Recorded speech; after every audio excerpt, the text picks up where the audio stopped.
Sean bienvenidos a Alma y Mente, un espacio para recordar quiénes somos más allá del cuerpo y del pensamiento. Soy Jessica Díaz y te acompaño en este viaje interior con audiolibros sobre espiritualidad, conciencia y transformación del alma. Hoy nos sumergimos en una obra que ha tocado millones de corazones, muchas vidas, muchos maestros por Brian Weiss. Escucha con el corazón abierto. Algo profundo está a punto de despertar en ti. Gracias por estar aquí. Te doy la bienvenida a este espacio de escucha, reflexión y transformación interior. Estás a punto de recorrer las páginas de Muchas vidas, muchos maestros, un libro escrito por el Dr. Brian Weiss, un psiquiatra que, desde la ciencia, llegó a tocar lo más profundo del alma humana. Este no es solo un libro, es un puente entre la razón y la intuición, entre esta vida y muchas otras, entre el miedo y la paz.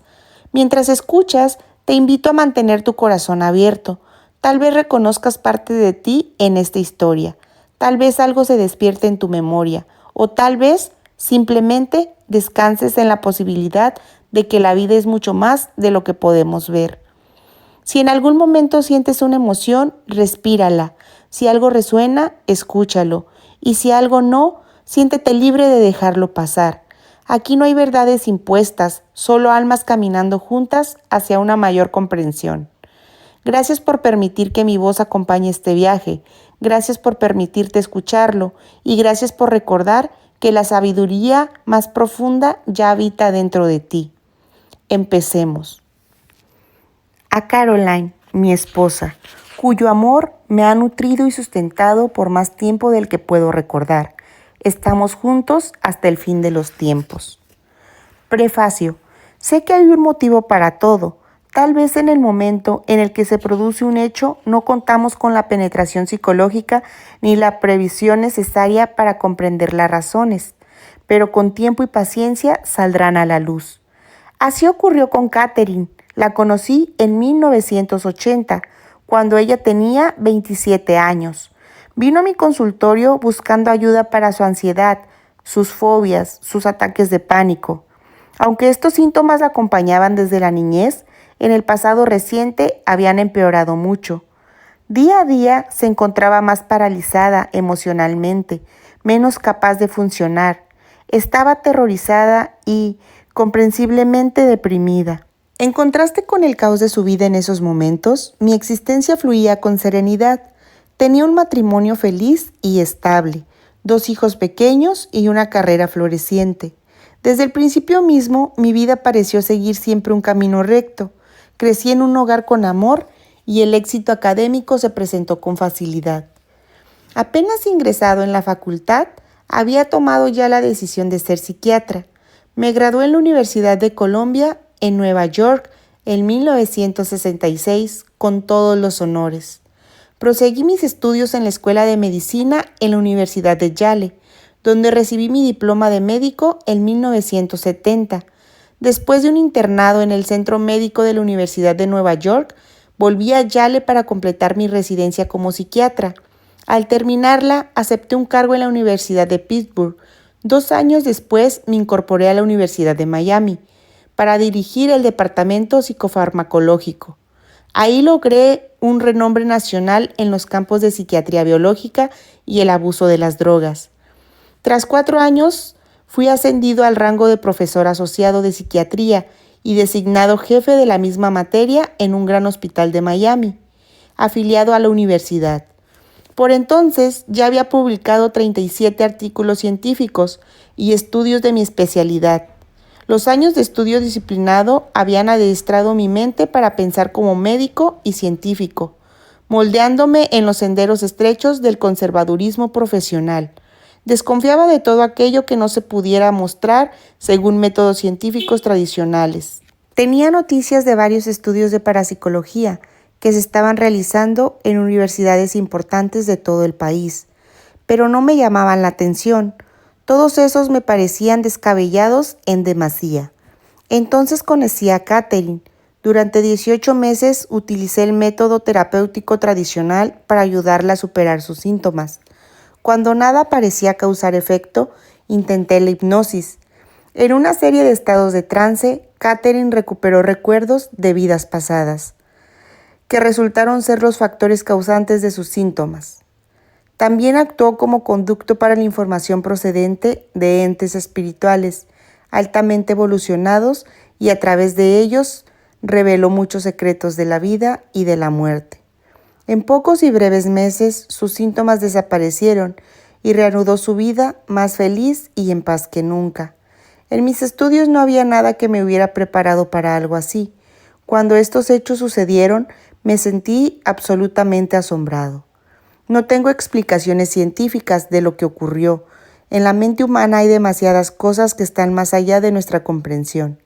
Tal vez Catherine, bajo la hipnosis, pudo centrarse en esa parte de su mente subconsciente que acumulaba verdaderos recuerdos de vidas pasadas.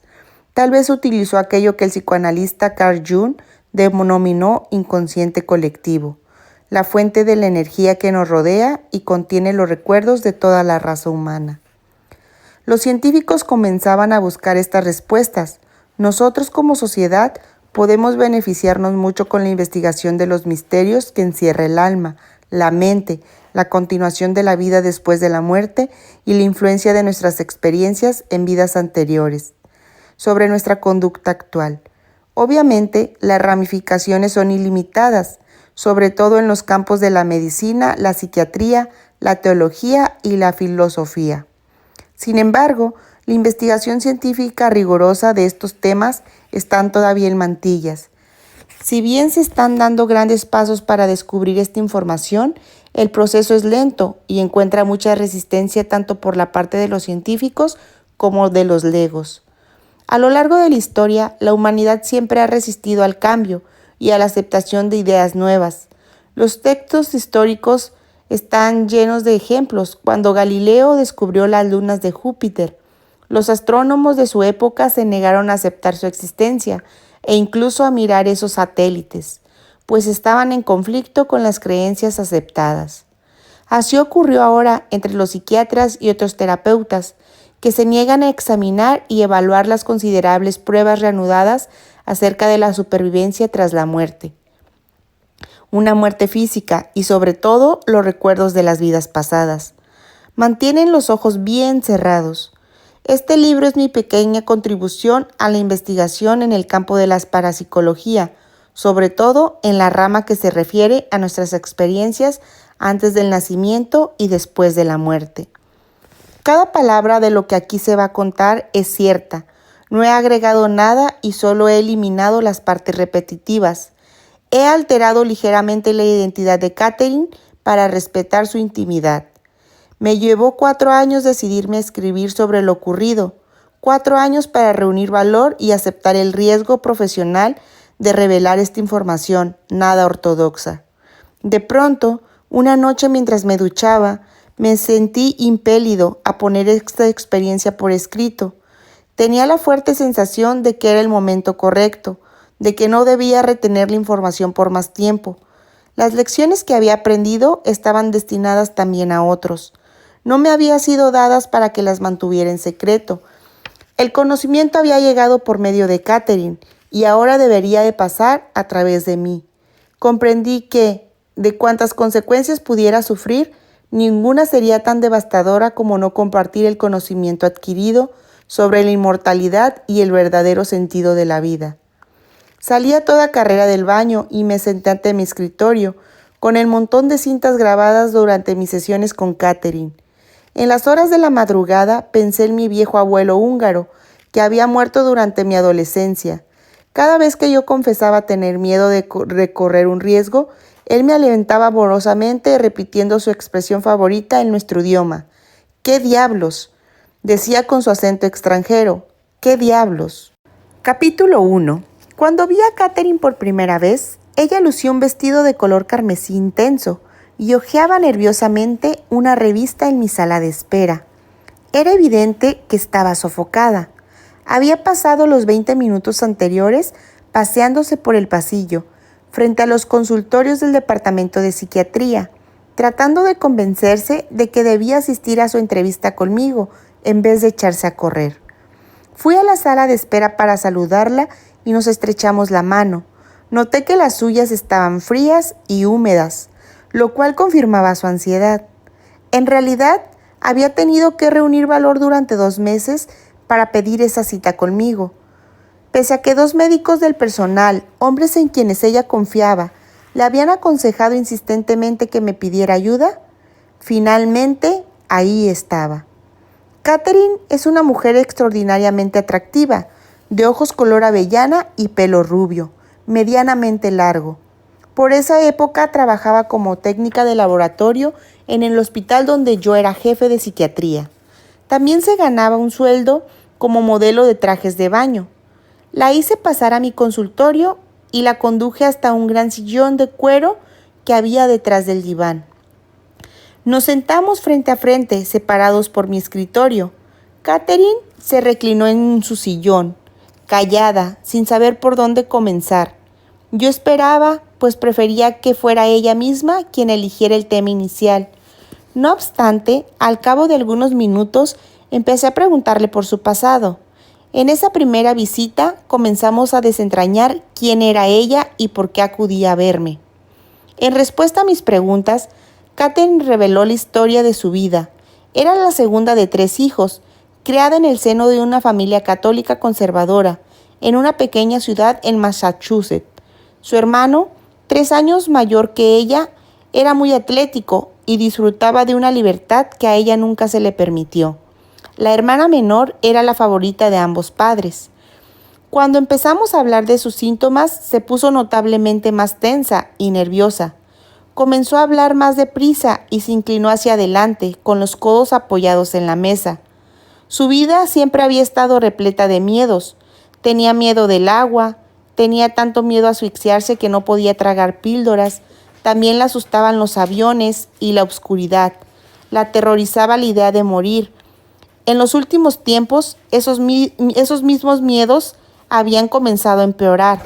A final de sentirse a salvo, solía dormir en el amplio ropero de su apartamento. Sufría 2 o 3 horas de insomnio antes de poder conciliar el sueño. Una vez dormida, su sueño era ligero y agitado. Se despertaba con frecuencia. Las pesadillas y los episodios de sonambulismo que había atormentado su infancia empezaban a repetirse. A medida que los miedos y los síntomas la iban paralizando cada vez más, mayor era su depresión. Mientras Catherine hablaba, percibí lo profundo de sus sufrimientos. En el curso de los años, yo había ayudado a muchos pacientes como ella a superar el tormento de los miedos. Por eso confiaba en poder prestarle la misma ayuda. Decidí que comenzaríamos por ahondar en su niñez, buscando las raíces originarias de sus problemas.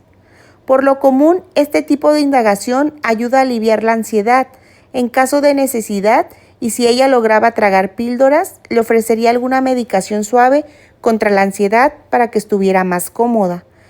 Era el tratamiento habitual para sus síntomas y yo nunca vacilaba para utilizar sedantes y hasta medicamentos antidepresivos para tratar las ansiedades y los miedos crónicos y graves. Ahora recurro a ellos con mucha más moderación y solo durante breves periodos, si es el caso. No hay medicamento que pueda llegar a las verdaderas raíces de estos síntomas. Mis experiencias con Catherine y otros pacientes como ella así me lo han demostrado. Ahora sé que se puede curar en vez de limitarse a disimular o a enmascarar los síntomas. Durante esa primera sesión, yo trataba con suavidad e insistencia el hacerla volver a la niñez. Como Catherine recordaba asombrosamente pocos hechos de sus primeros años, me dije que debería analizar la posibilidad de utilizar la hipnoterapia como una posible forma de abreviar el tratamiento para superar esa represión. Ella no recordaba ningún momento especialmente traumático en su niñez que explicara esos continuos miedos en su vida. En tanto ella se esforzaba y abría su mente para recordar, iban emergiendo fragmentos aislados de memoria. A los 5 años había sufrido un ataque de pánico cuando alguien le empujó desde un trampolín a una piscina. No obstante, dijo que incluso antes de ese incidente no se había sentido nunca cómoda en el agua. Cuando Catherine tenía 11 años, su madre había caído en una depresión grave. El extremo modo en que se alejaba de su familia hizo que fuera necesario consultar a un psiquiatra y someterla a electroshocks. Debido a ese tratamiento, a su madre le costaba recordar cosas.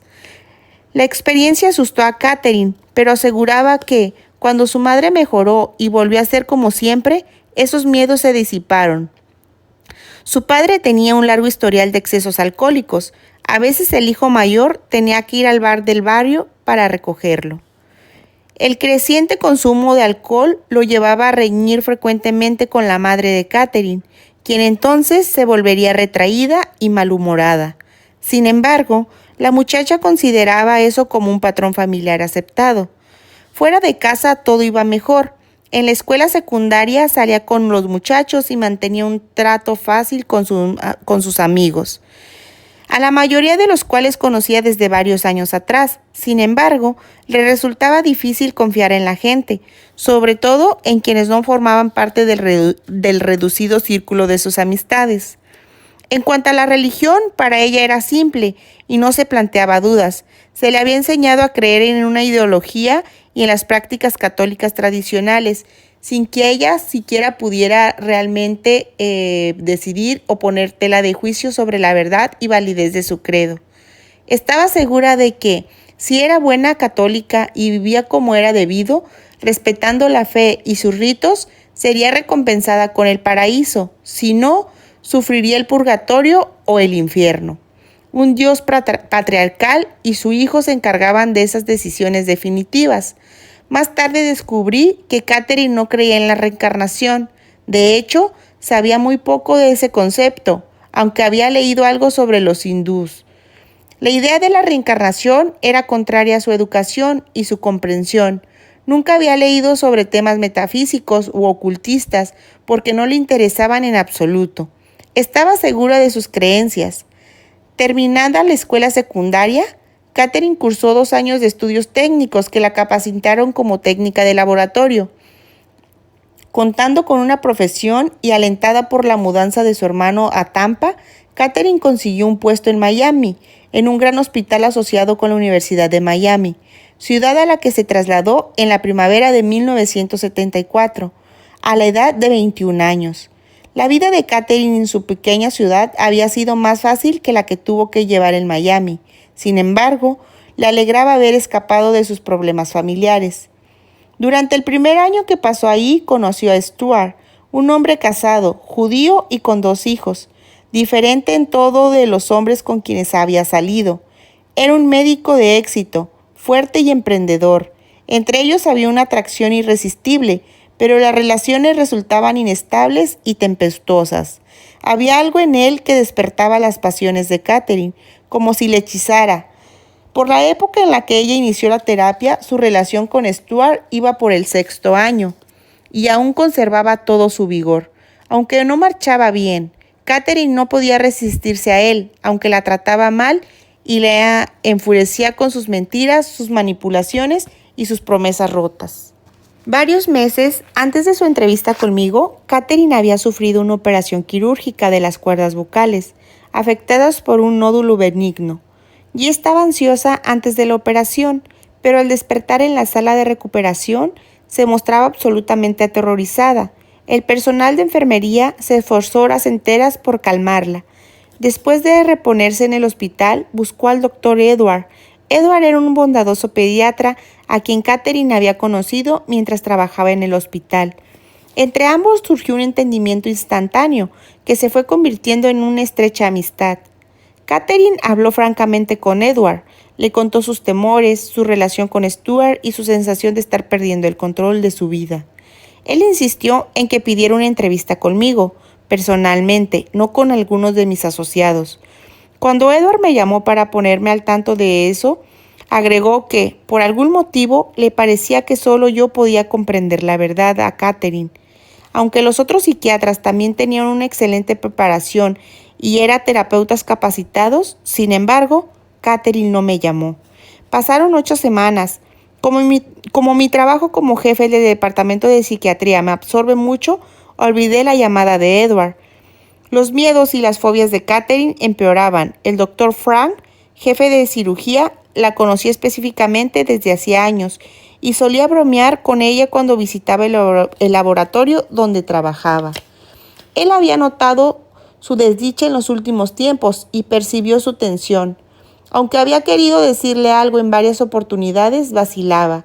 Una tarde, mientras iba en su coche a un hospital apartado donde debía dar una conferencia, vio a Catherine que volvía en su propio automóvil a casa. Cercana a ese pequeño hospital, siguiendo un impulso, le indicó con señas que se hiciera a un lado de la carretera. «Quiero que hables ahora mismo con el doctor Weiss», le gritó por la ventanilla sin demora. Aunque los cirujanos suelen actuar impulsivamente, al mismo Frank le sorprendió su rotundidad. Los ataques de pánico y la ansiedad de Catherine iban siendo más frecuentes y duraban más. Empezó a sufrir 2 pesadillas recurrentes. En una, un puente se derrumbaba mientras ella lo cruzaba al volante de su automóvil. El vehículo se hundía en el agua y ella quedaba atrapada, ahogándose. En el segundo sueño se encontraba encerrada en su cuarto, totalmente oscura, donde tropezaba y caía sobre las cosas sin lograr hallar una salida. Por fin vino a verme. Durante mi primera sesión con Catherine, yo no tenía la menor idea de que mi vida estaba a punto de trastocarse por completo, de que esa mujer asustada y confundida, sentada frente a mi escritorio, sería el catalizador, ni de que yo jamás volvería a ser el mismo.